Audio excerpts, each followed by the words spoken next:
പഞ്ചായത്ത് നടത്തി one day settlement ചെയ്തു തരാമെന്നാണ് പറയുന്നത്.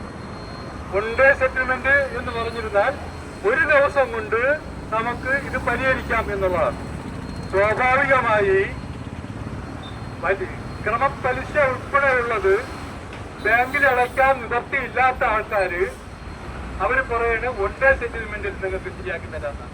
അപ്പൊ അതിന്റെ കള്ളത്തരമാണ് നമ്മൾ മനസ്സിലാക്കേണ്ടത്, അതിന്റെ വന്യതയാണ് നമുക്ക് മനസ്സിലാക്കേണ്ടത്. അവര് പബ്ലിസിറ്റി ചെയ്യുമ്പോഴത്തേക്ക് പറയും അവർക്ക് വൺ ഡേ സെറ്റിൽമെന്റിന് എല്ലാ സൗകര്യവും ചെയ്തു കൊടുത്തു, അവരടച്ചില്ല എന്ന് അവർക്ക് പറയാൻ പറ്റും. കാരണം അങ്ങനെ പൈസ ഉണ്ടായിരുന്നെങ്കിൽ തീർച്ചയായിട്ടും ഇവർക്ക് ബാങ്കിൽ അടച്ചാൽ മതി, വൺ ഡേ സെറ്റിൽമെന്റിൽ പോട്ട. പൈസ ഇല്ലാത്തത് കൊണ്ടാണ് ഇവർക്ക് അടയ്ക്കാൻ പറ്റാത്തത്, അതുകൊണ്ടാണ് ലോണ് നിലനിൽക്കുന്നത്. ഇല്ലെങ്കിൽ സ്വാഭാവികമായ മാന്യതയോടുകൂടിയുള്ള വിജയമല്യമാരെയും